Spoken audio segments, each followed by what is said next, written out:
Abend und herzlich willkommen zu dieser Online-Veranstaltung. Mein Name ist Viktoria Weden. Ich arbeite bei Pro Peace und ich werde Sie heute durch diese Veranstaltung führen.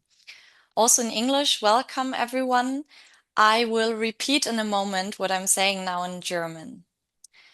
Ich freue mich über das große Interesse. Ich schaue gerade mal, es sind schon ungefähr 50 Teilnehmer eingetreten. Während sich die letzten dazuschalten, würde ich schon mal mit den technischen Informationen starten.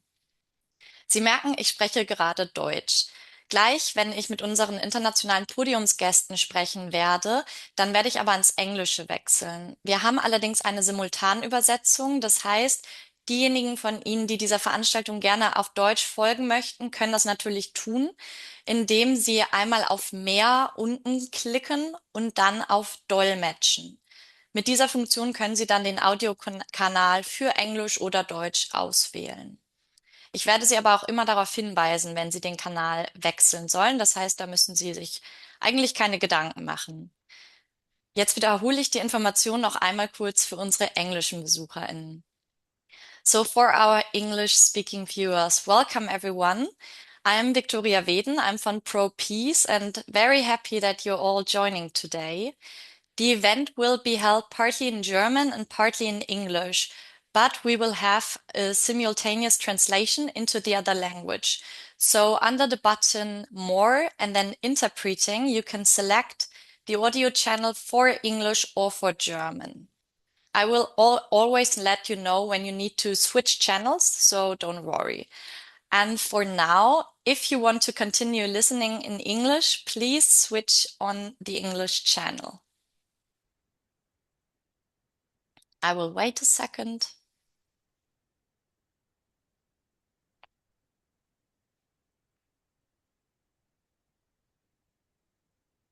So, ich hoffe, dass sich alle eingeschaltet haben in den Kanal. Ich möchte mich an dieser Stelle erst einmal herzlich bei unseren beiden DolmetscherInnen bedanken, die uns schon bei ganz vielen Veranstaltungen begleitet haben und auch heute auf jeden Fall dafür sorgen werden, dass hier alle dem Gespräch gut folgen können. Noch ein Hinweis zum Chat. Fragen und Anmerkungen sind natürlich herzlich willkommen. Nutzen Sie dafür gerne den Chat. Meine Kollegin Vanessa Kirsch wird die Fragen sammeln und wir werden versuchen, so viele Fragen wie möglich am Ende mit ins Gespräch einzubringen. Bei technischen Problemen, zum Beispiel der Dolmetschfunktion, wenden Sie sich bitte auch an meine Kollegin Vanessa Kirsch, entweder einfach über den Chat oder per Mail an vanessa.kirsch@propeace.de. Die ganzen Infos finden Sie auch im Chat. Dann habe ich noch eine letzte technische Info für Sie. Sie haben es wahrscheinlich schon gesehen, dass wir diese Veranstaltung heute aufzeichnen. Aber keine Sorge, aufgenommen werden nur die Podiumsgäste. Das heißt, Sie können frei entscheiden, ob Sie Ihr Video anhaben möchten oder doch lieber ausschalten möchten. Und das war's jetzt auch mit der Technik. Jetzt möchte ich ganz herzlich erst einmal unsere Podiumsgäste begrüßen. Angela Staravojtova ist Projektkoordinatorin beim Empathy Brain Network. Sie ist zertifizierte Trainerin für gewaltfreie Kommunikation und arbeitet schon seit 20 Jahren international in den Bereichen Konfliktlösung, Friedensförderung und Beziehungsaufbau. Daria Voronina unterstützt für das Netzwerk wiederum Menschen im Rahmen von Einzelgesprächen, von Workshops, von Gruppenarbeit. Das heißt, sie wird uns heute einen ganz direkten Einblick geben können in die Arbeit mit den Menschen vor Ort. Welcome Angela and Daria. Thanks for being with us tonight. Und ich möchte auch meinen Kollegen Toni Tanczewski aus dem Team von Pro Peace in der Ukraine begrüßen. Hallo Toni. I'm very happy that you're also with us tonight. Und zuletzt möchte ich einen Dank an unsere Förderer aussprechen. Diese Veranstaltung wird nämlich gefördert durch Engagement Global mit Mitteln des Bundesministeriums für wirtschaftliche Entwicklung und Zusammenarbeit, durch die Stiftung Umwelt und Entwicklung Nordrhein-Westfalen und auch durch Brot für die Welt. Und das war es auch schon mit den ganzen technischen Hinweisen. Ich möchte jetzt direkt ins Thema starten. Erst einmal mit ein paar Worten von mir. Sie haben es ja wahrscheinlich gelesen, die ganze Reihe lautet Friedensarbeit im Gegenwind, mit der wir uns jetzt auseinandersetzen und zu der wir im ganzen November eingeladen haben. Das heißt, jeden Mittwoch das hier ist der letzte Mittwoch, schauen wir in eine der Projektregionen von Pro Peace und fragen uns, wie Friedensarbeit gelingen kann, selbst wenn Krieg vorherrscht oder wenn es eskalierende Gewalt in der Region gibt. Und die Einblicke, die unsere Partner uns eben in ihrer Arbeit vor Ort geben, die zeigen, wie Friedensarbeit trotz schwierigster äußerer Rahmenbedingungen Wirkung entfalten kann. Heute wollen wir deshalb den Blick auf die Ukraine richten, wo der anhaltende Krieg Ungewissheit, die ständige Sorge vor neuen Angriffen und tiefe Erschöpfung zum Alltag gemacht hat. Davon werden wir gleich auch noch viel von Angela und Daria hören. Bevor wir tiefer in das Thema einsteigen, möchte ich aber ein paar Infos sagen zu unserer Organisation im Allgemeinen, gerade für diejenigen, die uns nicht kennen. Pro Peace ist nämlich eine international tätige Friedensorganisation, die Menschen weltweit im Einsatz für Frieden stärkt. Wir wurden schon vor fast 30 Jahren gegründet, also 1996, damals von Menschenrechts- und Friedensgruppen unter dem Namen Forum Ziviler Friedensdienst. Dieser Name wird wahrscheinlich einigen von Ihnen auch was sagen. Die Gründung war unter anderem eine Reaktion auf die Kriege im damaligen Jugoslawien, weil sich die Gründerinnen gesagt haben und auch die feste Überzeugung hatten, es muss andere Alternativen oder Antworten geben auf die Konflikte, die dort vorherrschen, als Militäreinsätze und Sicherheitspolitik. Und deshalb haben sie den zivilen Friedensdienst ins Leben gerufen, den wir bis heute umsetzen. Aktuell arbeiten wir in insgesamt 13 Ländern und fördern da gemeinsam mit lokalen Partnerorganisationen aus der Zivilgesellschaft einen gewaltfreien Umgang mit Konflikten und öffnen Wege für den Frieden. Und eine der Regionen ist eben die Ukraine. Dort arbeiten wir schon seit 2017, zum Beispiel mit Projekten, die den gesellschaftlichen Zusammenhalt stärken und Dialog auch über konfliktreiche Themen ermöglichen. Mit dem russischen Großangriff im Februar 2022 hat sich diese Arbeit natürlich noch mal drastisch verändert. Viele Projekte, die ursprünglich Begegnungs- oder Dialogformate waren, mussten innerhalb von kurzer Zeit umgedacht werden und neu ausgerichtet werden. Ich kann Ihnen ein Beispiel nennen. Wir haben ein Nachbarschaftsprojekt in Odessa, das früher Innenhofe mit gemeinsamen Aktivitäten der BewohnerInnen belebt hat und innerhalb von kürzester Zeit dann zu einer sehr praktischen Form der Unterstützung wurde. Entschuldigung. Unsere Partner haben da nämlich vor Ort dann angefangen, Hilfsgüter zu organisieren und auch Keller als Schutzräume herzurichten. Mein Kollege Toni wird dazu auch gleich noch etwas sagen. Ich möchte davor aber noch auf einen weiteren Punkt unserer Arbeit eingehen.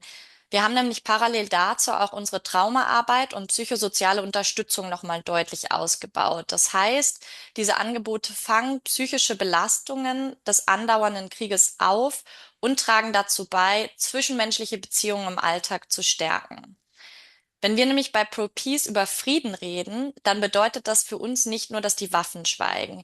Frieden zeigt sich für uns auch im Kleinen. Das heißt, darin, wie Menschen miteinander umgehen, wie sie Konflikte ansprechen und austragen und wie sie auch trotz Angst und Erschöpfung handlungsfähig bleiben. Das ist in der Ukraine eine tägliche Herausforderung.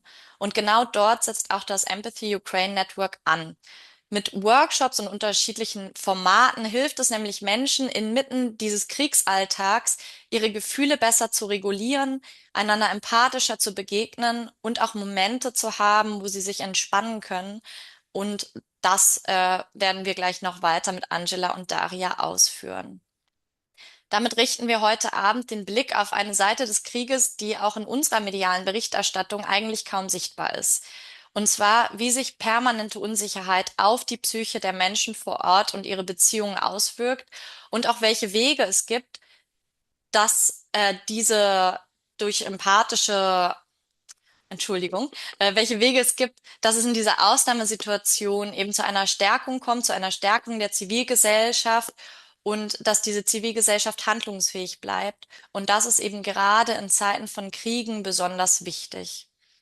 Bevor ich jetzt an meinen Kollegen Toni übergebe, möchte ich noch einmal ganz kurz etwas zum Ablauf sagen. Und zwar wird mein Kollege gleich einen Überblick über die aktuelle Situation in der Ukraine geben und auch über unsere Arbeit, die wir dort vor Ort machen. Danach werde ich dann nochmal mit Angela und Daria über die Arbeit des Empathy Ukraine Networks sprechen. Und gegen Ende der Veranstaltung gibt es dann Zeit, damit wir möglichst viele von Ihren Fragen beantworten können. Das heißt, ich möchte hier auch nochmal einen Appell machen an Sie. Bitte stellen Sie gerne schon während der Veranstaltung Fragen. Dann kann meine Kollegin die schon direkt sammeln und wir können sofort in die Fragerunde starten, wenn unser Dialog zu Ende ist. Zuletzt habe ich noch eine Bitte an Sie. Bitte bedenken Sie, dass wir heute über ein sehr aktuelles und auch ein sehr emotionales Thema sprechen und das mit Menschen, die direkt von Krieg und Gewalt betroffen sind. Das heißt, ich bitte darum, dass wir alle empathisch und respektvoll miteinander umgehen und das bitte auch im Chat. Vielen Dank. Und damit möchte ich auch schon an meinen Kollegen Toni aus der Ukraine übergeben und wechsle dann ins Englische. Wenn Sie also die Veranstaltung weiter auf Deutsch anhören möchten, dann schalten Sie jetzt bitte über die Schaltfläche Mehr und dann Dolmetschen auf den deutschen Kanal. Wenn Sie der Einführung auf Englisch zugehört haben, können Sie diese Übersetzung jetzt ausschalten, indem Sie wieder auf Mehr, Dolmetschen und dann den Originalkanal schalten.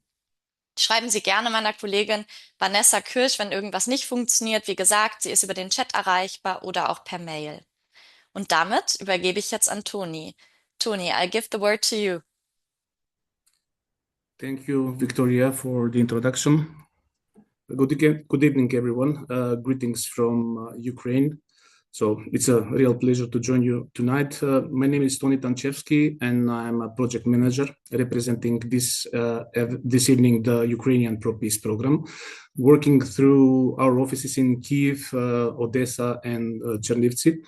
I first came to Ukraine in 2015 with the Organization for Security and Cooperation in Europe, working in Mariupol.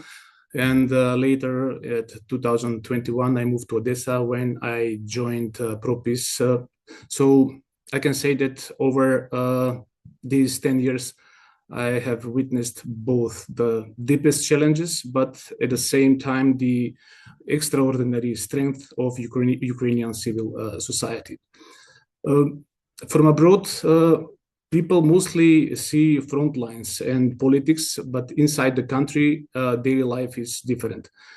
People live with a permanent state of emergency, but nevertheless, life goes on. People go to work, kids go to school, communities organize activities, cinemas, philharmonics, theaters stay open. But at the same time, everyone lives with a constant air raid, sirens, bombardment, displacement, loss, and long blackouts. Winter in Ukraine is especially harsh. Homes are cold and dark. People struggle to keep children warm, yet they still try to preserve this some sense of normal life. Here we meet people from all over Ukraine and who were displaced several times from their dwellings, who have been apocalyptically devastated. Many arrived with almost nothing, carrying trauma that is rarely discussed. Exhaustion and burnout is spreading across civil society, and trust weakens when they hear about misused funds or support that does not reach those who need it. And above all, there is one question nobody can answer: when the war will end. So living with this uncertainty every day is deeply, deeply exhausting. So what does peace building mean under these conditions? It is not about conferences. It is not about political debates or polished strategies right now. It's about basic human ground. It's about trust, connection, and emotional safety. The main challenges are tied to daily survival, and that's what we are facing: cumulative trauma, activists, and organizational burnout, growing polarization, almost no space for emotional recovery, and the fast approaching wave of veteran needs that will become critical if we ignore them now. On the broader level, we see the erosion of international and humanitarian law and a fragmented global response that allows these violations to become almost routine. False narratives still try to blur the very simple truth: Ukraine is the victim of aggression and is bombarded daily for the longest period of modern history. So our role is to stay close to people. We work with communities, partners, and local authorities to build resilience now and for the future. We promote a culture of nonviolence. We support local civil society, grassroots actors, academics, and others who promote peace and transform conflicts. How we as a Pro Peace respond to this? Again, our work is built around people. We promote nonviolence, strengthen partners and activists, and help communities develop long-term resilience. A major focus is trauma and empathy, creating safe spaces for grieving, healing, and honest dialogue, because emotional safety makes all other efforts possible. We also help rebuild trust at the local level by strengthening cooperation between citizens, civil society, and local authorities so that the communities can solve their own practical problems. And we invest in strong, healthy organizations because exhausted actors cannot support others through long crises. Finally, we strive to contribute to transitional justice and memory. Fair and inclusive processes that recognize harm and uphold the law. This matters for veterans, for communities, and for the future peace that must eventually follow. So we truly believe peace is built step by step. It is our objective to keep people, communities, and institutions connected. We currently work with a number of partners across Ukraine, from NGOs and community groups to psychologists, facilitators, youth workers, social workers, and sometimes local authorities when public participation or service provision is needed. Out of numerous projects that we implement, I'll provide few examples, few projects. For instance, Art Playback Project is a community theater working with real stories. Each performance is followed by open reflections with the audience. Next month, for instance, they will stage a new show in Kyiv with fresh testimonies. What began as a single artist initiative, it has grown now to a trained network of performance across Ukraine and very soon abroad.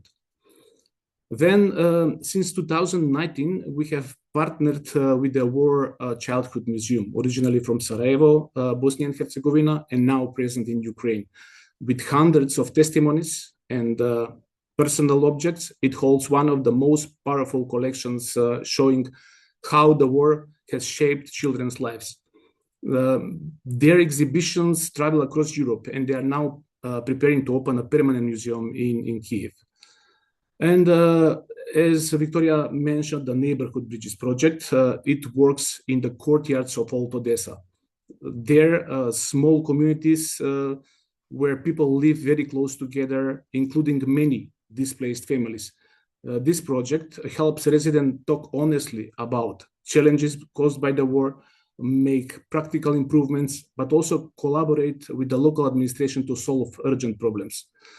So through these examples, as I said, out of numerous projects that we do now, you can see that even in this uncertainty, Ukrainian communities keep finding a way to stay connected, support one another, and rebuild trust. So this brings me to the initiative we are focusing on this evening, and that's the support of the network of empathy providers and Ukrainian people in wartime. I can say just introductory words that it emerged as a moment when people were overwhelmed with shock and emotional exhaustion. From the very beginning, Pro Peace supported its development into a national network. Today, it brings group reflection, emotional release, community dialogue, but also human connection to many regions across the country and abroad. So with this short introduction, I will hand back to you, Victoria, who will guide us into the next part and show the opening section of the Empathy Project introduction video that we have produced. Thank you. Exactly. Thank you, Tony, for the entire overview, and also thank you for everyone who did the video that we're watching now, which shall give us just a small introduction into the work that we're talking about after that of the network. So I will mute myself, and please enjoy the movie. Простір це простір вільний від оцінок, осуду, критики, порад без запиту. Ви прекрасно це знаєте, слово може зцілювати, прийняття людини людиною може зцілювати. Тому ми вас заохочуємо до того, щоб приймати своїх колег через ідентифікацію і визнання їхніх емоцій. Надання емпатійної підтримки – це є та площадка, де я і мої колеги приймаємо, власне, людину, так, приймаємо її отак повністю. Емпатія Україною виникла саме як спільнота людей, які були готові слухати інших людей в часи ковіда. Ми слухали людей, підтримували людей, збирали їх в групи, допомагали їм проходити ці важкі часи. І це був такий досвід, коли нам всім погано, але ми не знаємо, що з цим робити. Коли ми побачили, що цей досвід працює, люди повертаються додому відновленими, ми подумали, що ми могли б ділитися нашим досвідом. І ми створили цілу навчальну програму. З 2021 року вже маємо 5 випусків і навчили більше 250 людей, саме ведучих груп емпатійної самопідтримки. Ми проходили такі групи, тому що це є частиною навчання. Крок за кроком ти напрацьовуєш цю здатність, цю практику, і тоді ти встаєш, ідеш далі. Коріння це росте по цілій Україні, малі громади розповсюджуються.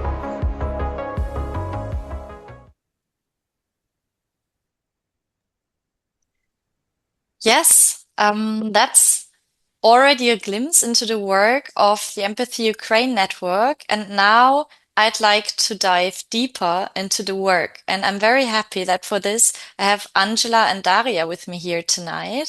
Hello again. Angela, I want to start with you as the project coordinator. The video already gave us a first impression of the network, but could you maybe describe in more detail what you're doing? So how does it work? What is the target group and how many people do you reach? Hi, as I'm looking at all of you who came here, so much warmth that you came to listen to us. So thank you for your interest as well. I'm a project coordinator. We have around 30 people who are the project team. Most of us are into helpful professions, as we call them, mediators, psychologists, dialogue facilitators, teachers. But what unites us is that we are practitioners of nonviolent communication in Ukraine, representing different other organizations and networks. We got together by Forum ZFD, by Pro Peace in 2020 when COVID hit. This is when our team first got together, and we are working as a team since then. We are growing with time, and our main work is, like we call it, that we serve people from Ukraine, irrespectively where they are, whether they are in Ukraine or now in migration. And we are trying to provide all these services that you have just seen in the video, with the focus on either individual support, individual sessions where we provide empathic listening to people. We have groups that we work with. You asked about the target groups. I would say that we sometimes we would focus on target groups, and that would be, for example, when we have group empathic support meetings, then we would try to gather people of the same how to say, nature of trauma. For example, we would have the group of teachers and they will be sharing in the same group, sort of coming from the same background. We might have a group, like we had the group of our migrants in those who are in exile now in migration. We had the group of the psychologists who are working with the specific groups. So I would say that we do select some of the groups depending on where a request is coming from. However, our main target group is basically people in Ukraine, those who find empathic support as a way to recover, as a way to heal their trauma, to be listened to find their balance, to get trained in nonviolent communication so that they can help those who are around them. So we are trying to multiply the efforts that we are doing. I would also say that probably our focus now is more on those who are working with others, because this way we believe that our impact can be wider. And also from last year, I would say we are also like one of our big target groups have become the civil servants, those who have to continue their work in times of war, irrespectively what is going on in the country. They have to serve the population, the citizens. So we have started working in one of our cities, city of Lviv, city council, where we had received requests from to train their personnel in how to communicate with people who come to them for services in crisis situations, basically how to manage people who are in troubles. Yeah, and these are some of the skills that most of these civil servants did not have before. So they are like, they have to have it now. Yeah. Sure. Enough for now? Yeah, definitely. I will also come to the project with the Lviv City Council because it's a very interesting one. Maybe as an introduction, do you have like some kind of scope? How many people do you reach with these groups? Do you know that? It's something which is very different to calculate. Because I would say that, for example, like it depends on different parts of the project. For example, like we have mentioned, and you have like in the movie also, they were talking about our training program for self-support group leaders. So there would be about up to 25 people per group, and we had already 5 rounds that we have managed. So 5 times 25 would be what? 125 people, right? If my maths is okay. But then it also means that this is the direct touch we did. But then they went into their communities where they would be getting organizing and running self-support groups, which would also count 10, 25, 30 people. So that would be multiplied by that. Sort of that's one direction. Now, another point is that when we work with people individually, for example, I would say our scope would be about 500 people per year. But then it also means that those people come for come to be heard, to be nourished and nurtured through our services. Then they go back to their families, which is multiplied by what? 2, 3, 4, 6. So it spreads wider and wider. Wider. Yeah.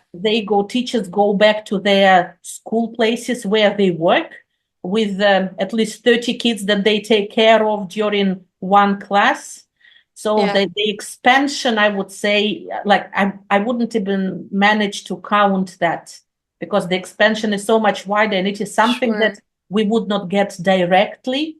But then at least, you know, like if I am at peace myself and I can bring this spirit of harmony and peace and manage stress healthier, then it means that my environment, people around me, would feel healthier, not facing me angry and stressed.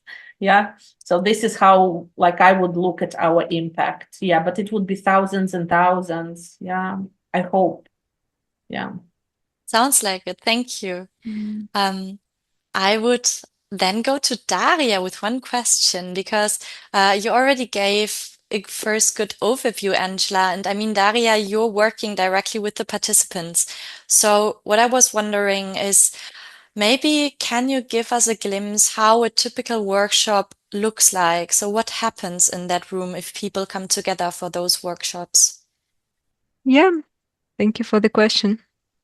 What happens is we begin by asking people about the challenges they face and what they do already by themselves, how they cope with them. And yeah, and then we suggest we kind of compare what they're already doing, see and try to point it out to them that they're already doing something. And in many cases, actually people already are doing many things to deal with the challenge they're facing, but kind of tend to be unaware of it, focus on what's missing and how they're not dealing with it. So that's maybe the first step. Okay, see what you're already doing. And another thing is we try to offer ways to how to communicate better. And we often invite people to share a critical message that they often hear in their work. Like, how come you're so slow and I cannot get my request fulfilled? Da da da da da. If we talk about state servants, and so we get one, and we try to demonstrate several ways of how to respond to this such a message. One by blaming the person, the speaker, or by going into blaming oneself. Oh, I'm a terrible employee. I shouldn't be working here. It's too much. Da da da da. Or maybe go for the third or fourth option, where I have empathy for myself. Then, okay, actually, it's really tough to hear it. And I would also like to be seen that for me, it's my working day. And I haven't slept properly, just like you, because of the attack today, whatever, and so on. Or maybe go and you can do this process kind of silently. You don't have to share it. But just having a moment to recognize and connect, okay, yeah, this is how it is for me. Or maybe go for the first option, where I am trying to focus, okay, what's really matters for this person who is, for instance, shouting at me now. And it's kind of, so we do that. We ask people how it lands with them. We gather their reaction. And this is where we kind of start from. Because we always want to see what's alive, we really want to meet the needs of the people who are present. So make it really kind of something that really speaks to those who are in the room. Maybe one question about that. Maybe. Sorry. Yeah, and another piece is a big part that we're trying to include is empathy, kind of being able to understand what's alive in me, and also being able to support each other. A piece where they can listen to each other, just literally be present with what's alive in them. And people often said that, yeah, maybe I have never felt anything like that in my entire life. No one was just sitting there and listening for 5 minutes for whatever I was sharing without trying to interrupt, tell me what to do, or come in with their own story. Yeah. Okay, thank you. Yeah, I just didn't want to interrupt, but wanted to ask, what are the main struggles or challenges that people come with? What would you say right now? Is there like one or two topics that often come up in the beginning? I would say there are several layers. One is the common layer of tiredness, exhaustion, the layer of anger, sadness, confusion, uncertainty, helplessness. And then there are personal layer, and it's different because people still still go through kind of ordinary hardships and kind of not war-related struggles. They still have conflicts with their dear ones. They still experience separation with their dear ones, and they intertwine in different ways. And sometimes we start with something small, like, okay, I don't know. Somehow I just feel heavy these last days. And I heard about this opportunity. Someone recommended it to me, and I decided to reach out to you. And as we listen to it, we discover, okay, actually, there is way more than the person is aware of. Actually, they struggle at their job. Actually, they have a conflict with their dear ones because the dear ones are also just as tired, as exhausted as the person that I'm listening to. And actually, this heaviness doesn't come from something's wrong with me because I don't know how to manage it. It's actually also affected by how I sleep in the night or don't sleep in the night. Actually, it's also affected by, let's say, a friend of mine who went to serve and I'm worried about them. It's also affected about kind of mourning, about a house that's left in the occupied territories, which I left.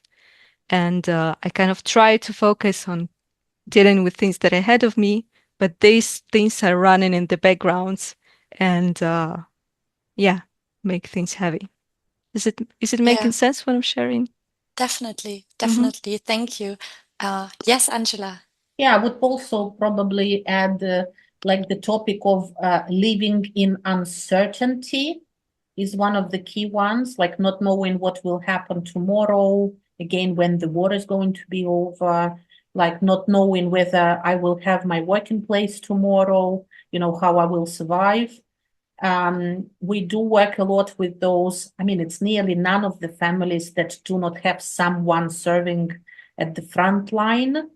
So either those who have lost their relatives or those who are, trying to keep in touch with those who are at the front line.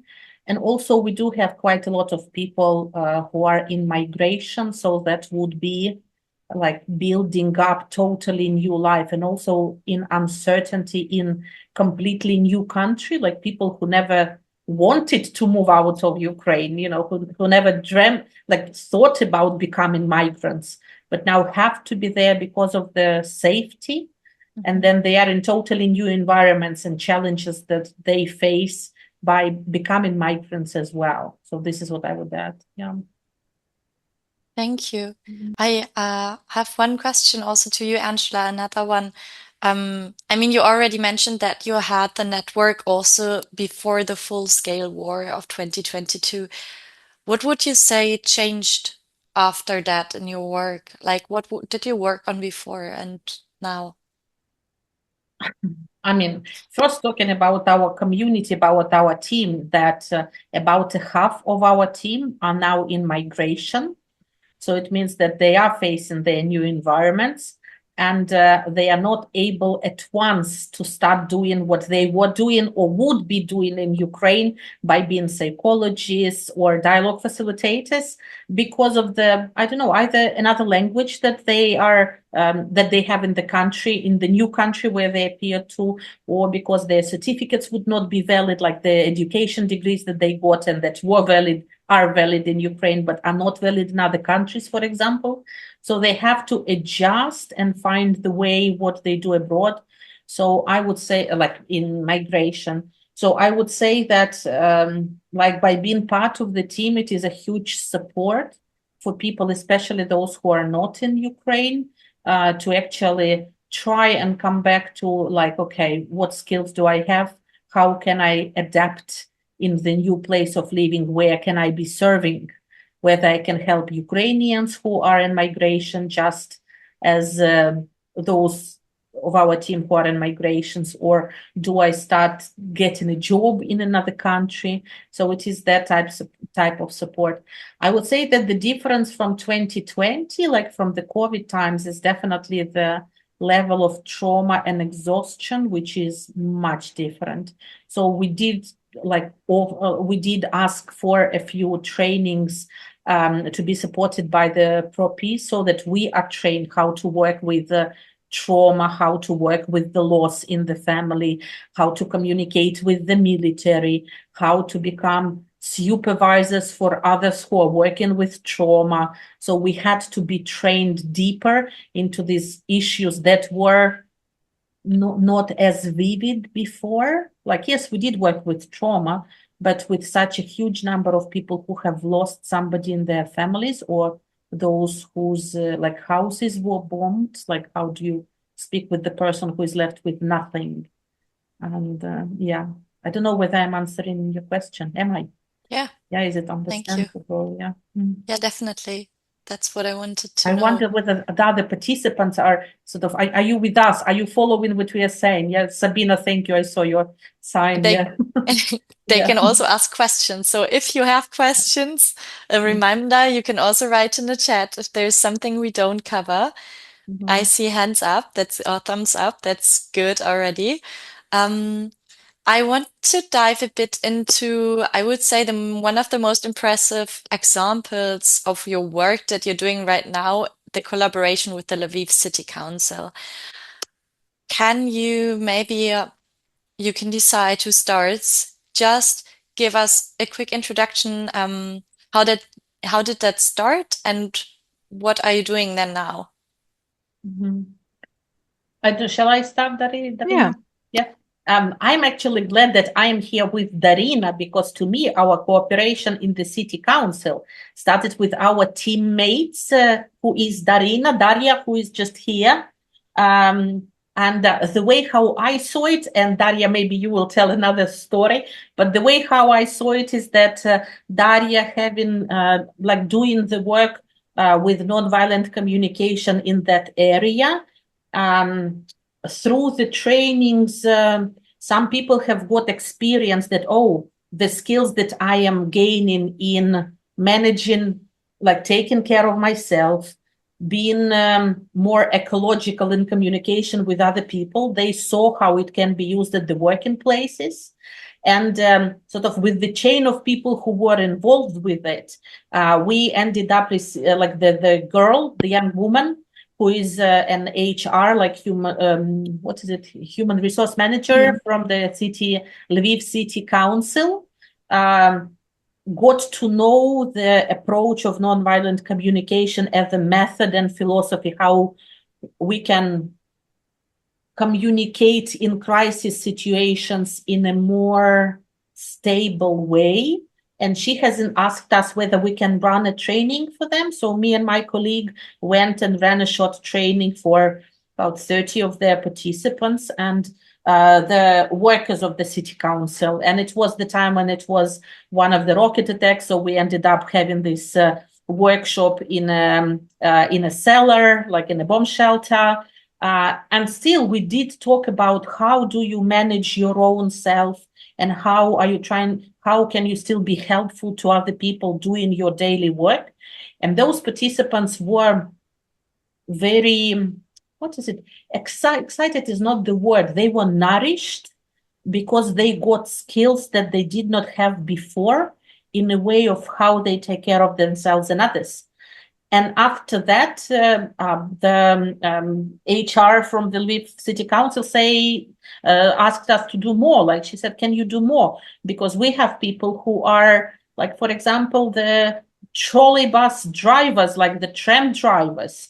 We have the group of people who are working on the streets, putting the, the fines on the cars that are not parked in the right places, for example. Or we have a group of people who speak and try to manage the military veterans who come for services to the city council. So can you help them out how to communicate in a different way with people?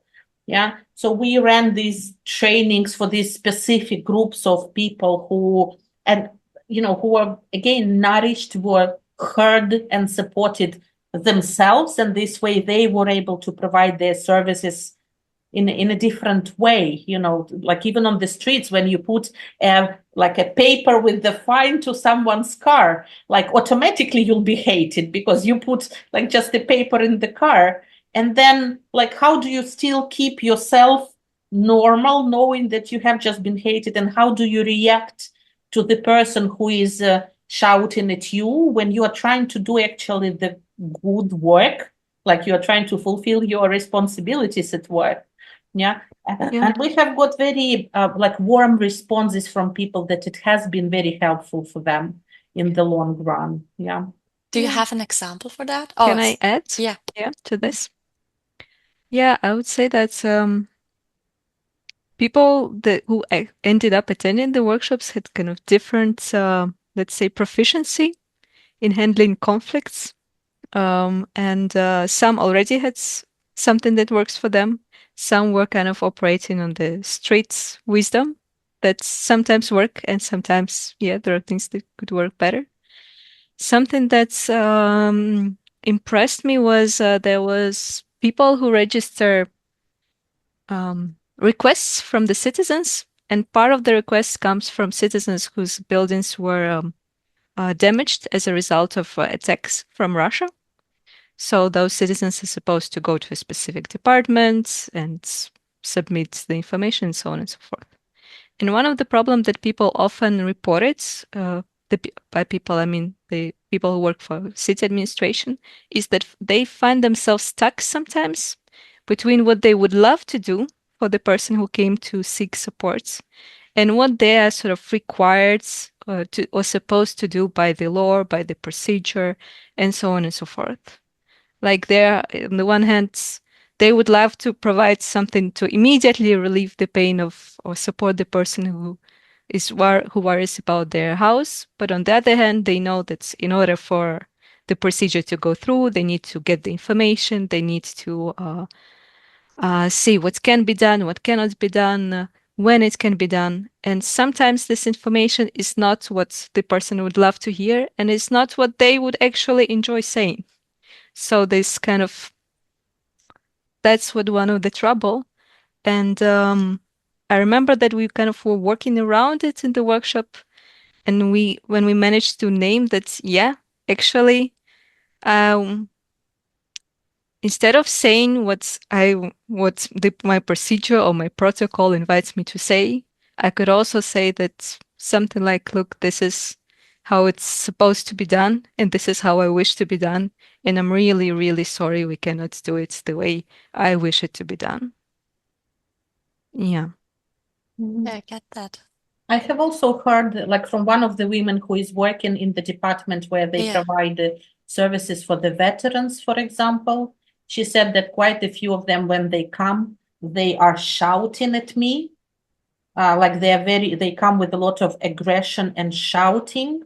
And she was saying that quite often I felt like very like low and hurt that I am at my working place and I am being shouted at. And after the workshops, she said that now I understand that when they shout, they are not shouting at me. They are shouting about their pains. Yeah. And it made her feel like healthier. Yeah, I get that. So maybe because it fits very well in, what would you say in a few words, what is the power of these empathy, like of being able to feel empathy? Why is it so important? Can I start? Big one. Yeah. Go on, Verena. Yeah. I would say that for me, empathy is many things. One of them is being connected to the needs, and needs is something we believe is what really matters to me in my life. By needs, we mean the physical needs, like food and shelter, but also love, connection, meaning in what I do, friendship, authenticity, integrity, and so on and so forth. And when kind of things fall apart and life doesn't go the way you would like it to go, which at least I experience on the daily basis, it's very difficult to hold on to my preferred strategy. Like, I want to work this and that, I want to do this and that, or, I want my husband to greet me every time when I enter the door. But I can choose to hold on to the needs, like, okay, it really matters for me to do something that's meaningful. And especially when my work as, say, a state servant gets challenging, when I perform less than I would wish to perform, this is something that can keep me going. Okay, there are many things I don't like about it, but I actually find it meaningful to be there and to support people. Or I really find it meaningful to have a sense of solidarity with the people of my country. So in this sense, I would say empathy is a way of self-care also, really. Because one of the things I hear from people is with this exhaustion, it's very often when I ask in the beginning, what would you like to see happening? Oh, I wish to have a, I don't know, a month, 2 months off away in Paris, on the islands, somewhere. Like, I also wish to have peace. I would wish to have peace like right now, immediately. And it's very kind of humane wishes. But yeah, it's kind of two-way process. One is mourning of what I would really love to see happening, and it's not happening now. And also at the same time, seeing how I can get at least a little bit of it, even if it's not in the way I would really love to see it. Okay. Yeah. And I would add that it is about being seen, being heard, and that I am not alone in my troubles, and I can be supported by others. Like when I realize that I'm not alone, it is already like a relief that at least there are other people who can share my pains with me, who can share my troubles, and somehow they survive, then maybe I have a chance to survive as well. So it is that support and these safe spaces where people can actually let the emotions out, just be themselves. This is what gives a huge relief and nourishment. And we do hear quite a lot when people come to our, what we call empathy cafe, for example, or for the group meetings, that they finally can come, like they would come very tired after the working day. And then after this couple of hours together, they come with the resources and nourishment and energy, and that they have hope that they will go through another day with this energy. Yeah, that this is a space for relief. Yeah. Or Yeah, and I'm also reading the questions in the chat. Gosh, they're so exciting questions. Yes, that's why I don't want to interrupt you, No, but please I think interrupt. it's good to start with the questions. I've also read some and thought they are also sometimes on my list. So I think it's good. Daria, is it okay if we start with the questions? Yeah, Or do you maybe want just one a sentence few before, Yeah. while it's still in my mind, is also kind of the space of non-judgment, not being judged, the space to also share my kind of minor difficulties, not big difficulties, to kind of really be a space where I can be seen with my trouble and where we don't compare whose pain is bigger, who's making more effort, but more just like, yeah, let's meet in our humanity, in our struggles, in our beauty, in our strength, in our weaknesses. Yeah, that's what I wanted to say. Thanks. Good last words before the questions. Yeah, thank you already. I will open the floor now for the questions and for my colleague Vanessa. So I will just listen to you, Vanessa, when you ask the questions, and I'm very interested. Thank you, Victoria, and good evening, everyone. Yeah, we've already received lots of questions, and I hope we get through all of them. So I just start maybe with the first question for Angela. Are there any comparative studies or investigations into the effects of this type of work on society compared to societies in armed conflicts without this kind of support? Oh, I'm sure. Gosh, who is that? One of our team, Darina, is that you who is writing a paper on the effect of our work? Almost, but yeah, I did research it a little bit. Yeah, so I would say that there are some research, although I do need time to see, like to search for them. I would say it's not that it's ready-made at hand that I can say, yes, there is. Yeah. Maybe I can take it. Yeah, go on. Yeah. Yeah. Just briefly, there was not so. I don't remember with this specific research question because it's also kind of broad, armed conflicts, non-armed conflicts, and very kind of wide context, the whole societies. I haven't seen research papers like that. Maybe kind of in a roundabout way, we know that one of the predictors of how people will deal with trauma is their attachments and their level of connections around them. Basically, if they have good relationships in their life, and basically the better relationships you have, the more resilient you are, the less traumatized you will be, or the faster you will heal after trauma.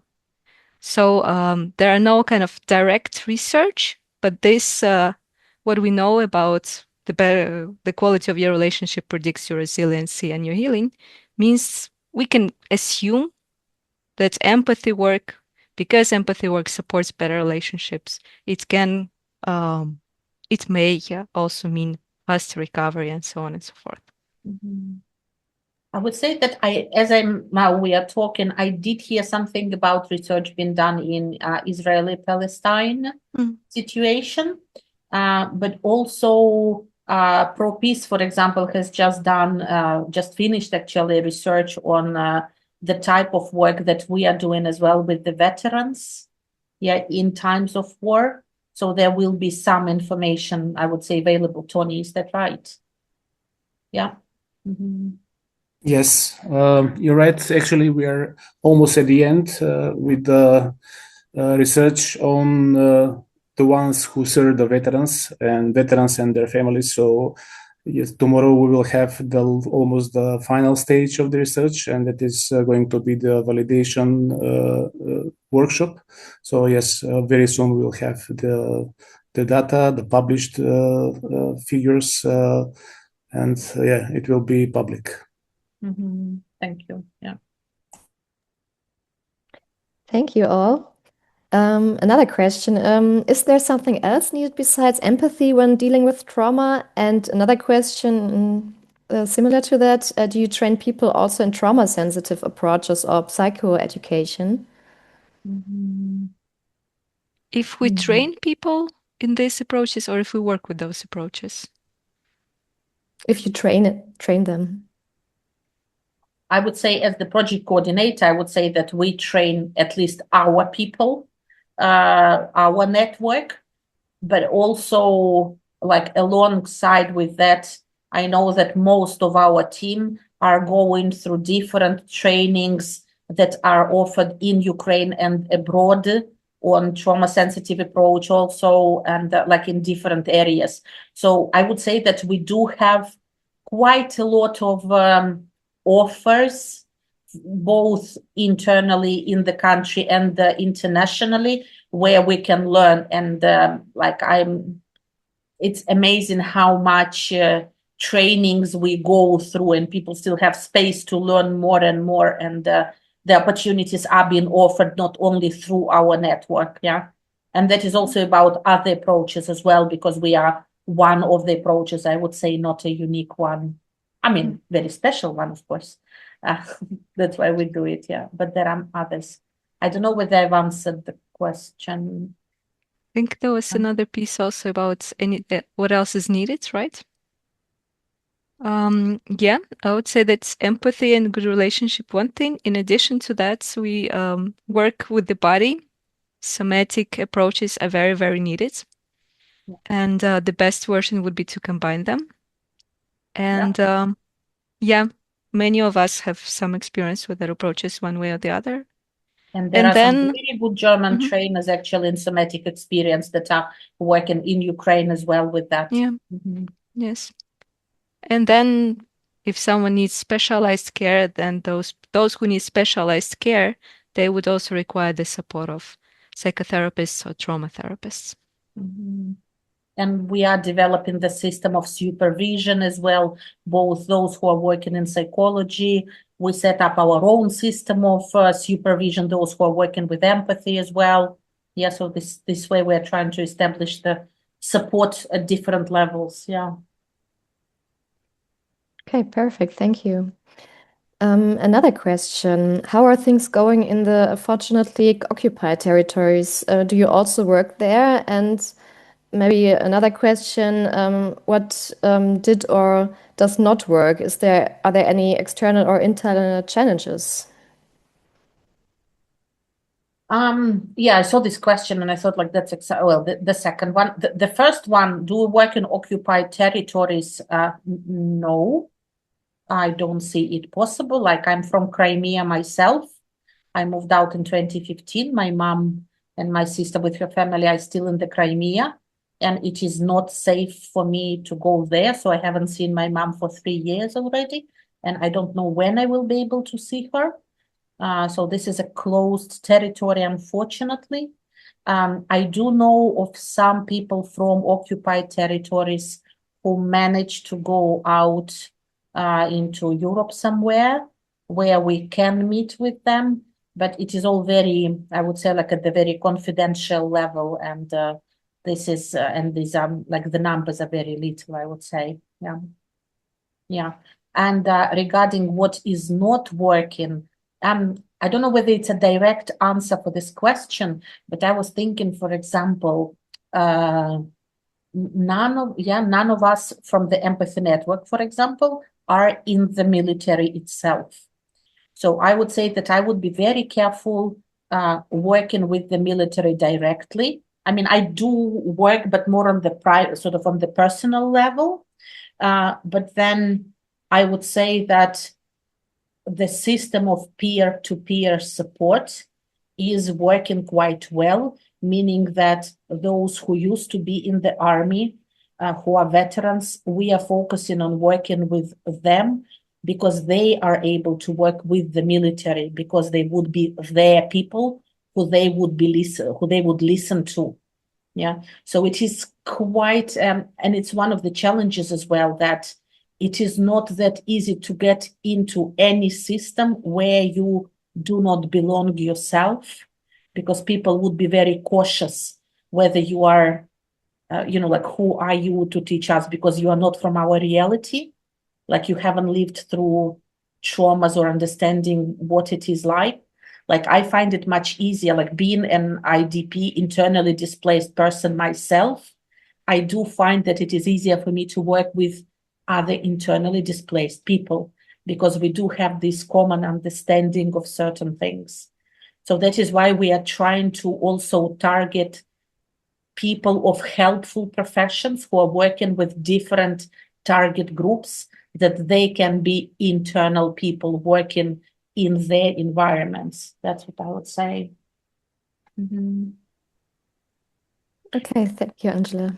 Yeah, I mean, I don't know whether it's worth saying that, like, of course, when we work with different groups of people, even in this Lviv City Council, like there would be people who are very skeptical, like, are you teaching us to listen? Like, I cannot be good to everyone. Like, how can I be good, like being all that smiley and tender to everyone? Like there are skeptical people, of course. And at the same time, then we realize that there are some pains behind that skepsis. So our task is like, how do we soften that skepsis and at least try to take care of these people when they are in our surroundings, just giving them a bit more warmth and hope and, like tenderness, that they can see that it's safe. Yeah, but we do face skepsis occasionally, and I wouldn't say quite often, but occasionally. Yeah. Okay. Thank you. Then to another question, do you as well cooperate with churches or congregations, and do they ask for support? I think one of the members of our community, like one of us who works for Empathy Projects, is a certified NVC trainer, and I think that person did workshops for churches and religious communities, but that wasn't like a specific target audience for this project. No, like I wouldn't say that there is a direct request from churches and congregations, but I definitely meet the request from priests and capellans, like military capellans, for example, quite a lot, for them themselves, to enable them to do their work in a more healthier way. And they do find like nonviolent communication approach, NVC approach, as a helpful one. So I would say that not even one of us, like quite a few of us have done work with some churches as well, like with the priests, I would say more. Yeah, I mean, I had one client from that background too, but yeah. Yeah. Okay, thank you. Next questions. Are there any role models for this empathy work, or is it Pro Peace's own idea? Marshall Rosenberg, the founder of nonviolent communication. Big role model. other certified NVC trainers who worked with us and whom I witnessed and worked with. Definitely role models. Like in Germany, you have a huge organization. I think it's called the Dach, like the roof, Dach. And they're quite good at nonviolent communication. And again, they are, like I would say that quite a few of NVC, like gewaltfreie Kommunikation trainers from Germany actually have supported us in also getting our certifications, in our trainings. Some of them are our supervisors as well. So it's a worldwide network where we get support from different countries. Yeah, it's like, I wouldn't say that it's not our invention. However, I believe that each one of us has this understanding of NVC inside ourselves. The trainings help us to discover it in ourselves. This is how I would say it. Yeah. Thank you. Tony, do you also want to add something from your side? I think that in my opinion, there is no single one-to-one model we copied, let's say. So this idea, although I joined at the later stage of the project, but the idea anyhow is not invented from zero. But the way we do here in Ukraine is very much our own adoption.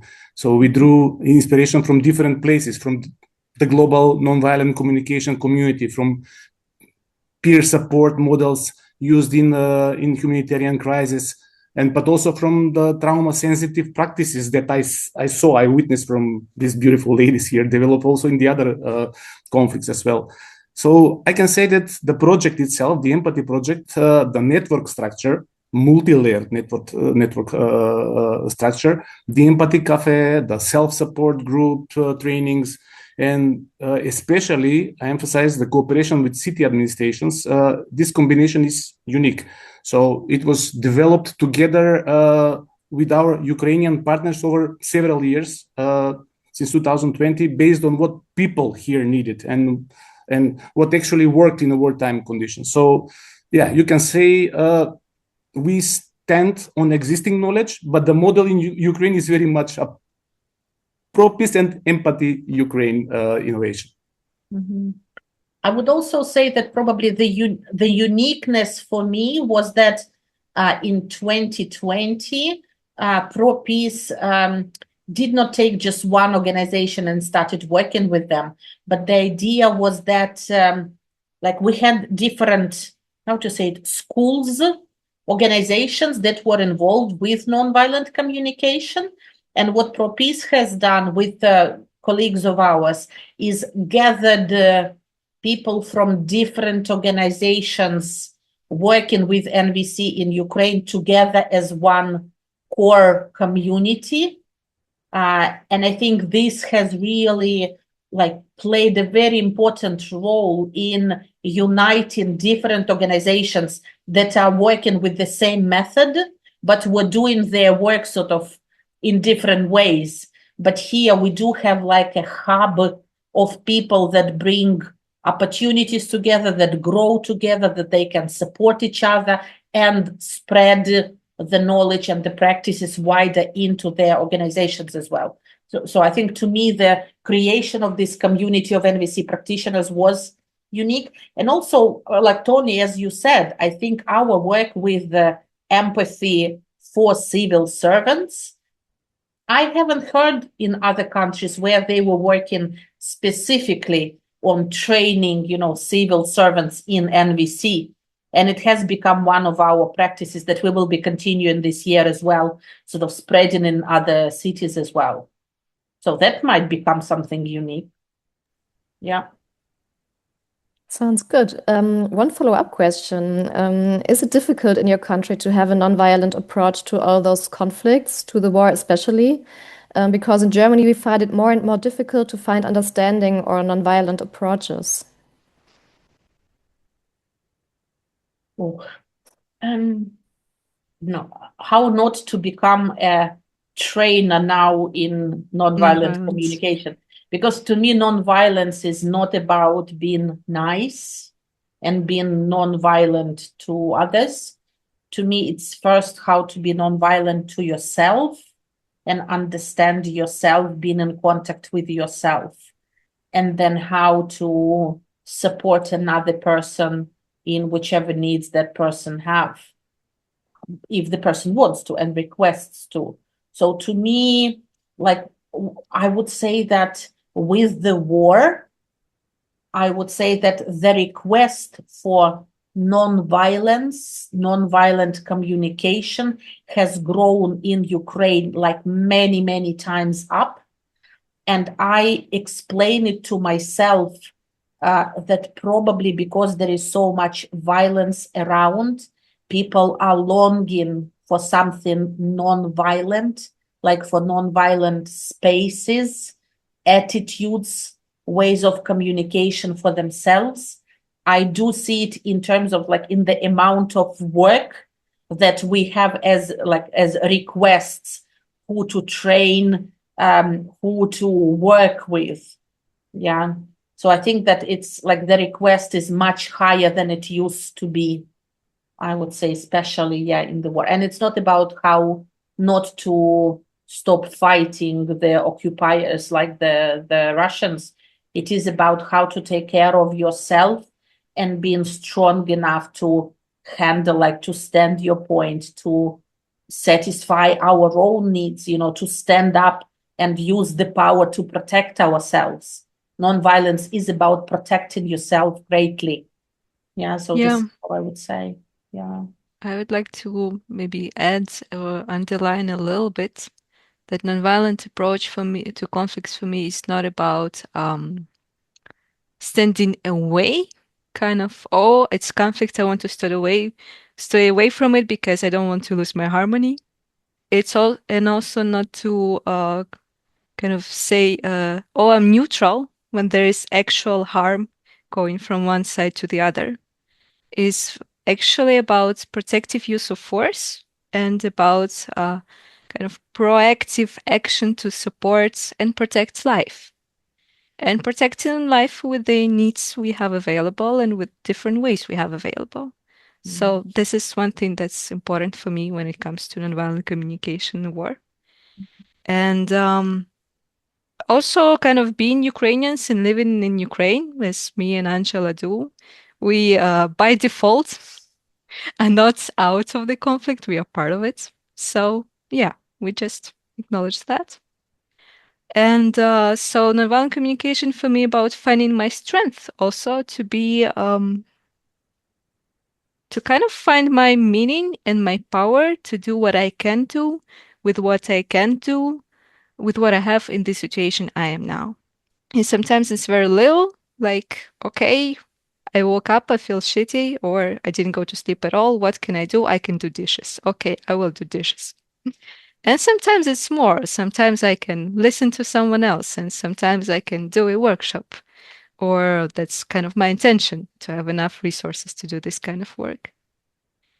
And then on the other level, it's also about nourishing cohesion and nonviolence within my own country and within my own people. Because it's super tough situation, and in my opinion, we need to be as united and as kind of as united as we can be. And actually, the more stressed we are, the more conflicts we have, the more aggression we have towards each other. And this is something we are trying to kind of counteract with this empathy project, and also what we do beyond this project. We try to listen to each other. We try to really help connection with ourselves and help other people have connection with themselves and understand each other. And this way, we can cooperate better. This way we can find more better decisions. This way we can find better strategies that will serve us better personally and also us as communities. And then hopefully we can also expand it and make it on a higher level of, like, I don't know, villages, towns, and so on and so forth. Thank you so much, Daria. I had a last question to ask, but you just rounded it up perfectly. And also, would empathy work is and how that is also some kind of peace work, even though not the typical one that maybe you first think of, but how much power it has. So there's, I think, one or two more questions, but I need to end the session. It's such an interesting topic, but thank you so much for all the questions from the audience. As our event is coming to a close, I'll be wrapping up in German. So if you've been listening to the German interpretation, please switch back to the original audio, again, by going to more, interpretation, and then original audio. And for those of you who have listened in English, you can now just switch back to the English interpretation channel if you wish to, so that we can all hear the end. I will wait for a second. So, und jetzt noch einmal auf Deutsch. Das war unsere Veranstaltung zur Friedensarbeit in der Ukraine. Wir freuen uns sehr über das große Interesse, über die vielen Fragen im Chat und die Beiträge. Ich möchte mich ganz herzlich bedanken bei unseren 3 Podiumsgästen, Angela, Daria und Toni. Vielen Dank, dass ihr dabei wart und diese ganzen Einblicke gegeben habt. Das war jetzt tatsächlich auch schon unsere letzte Veranstaltung der Reihe Friedensarbeit im Gegenwind. Wir freuen uns sehr, dass Sie dabei waren, vielleicht ja sogar bei ein paar mehr Events als diesem hier und hoffen, dass Sie aus diesen Einblicken in unsere Projektregion auch was mitnehmen konnten, vielleicht verschiedene Perspektiven mitnehmen konnten auf Themen, die wir bearbeitet haben oder vielleicht auch ein klareres Verständnis dafür, was Friedensarbeit gerade in herausfordernden Zeiten bedeutet.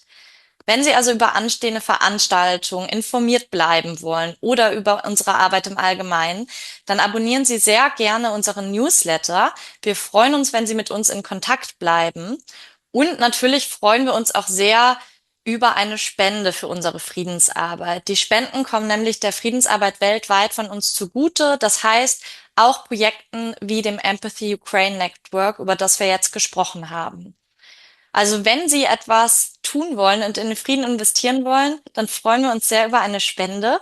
Und damit möchte ich mich auch schon verabschieden. Vielen Dank, dass Sie dabei waren und einen schönen Abend.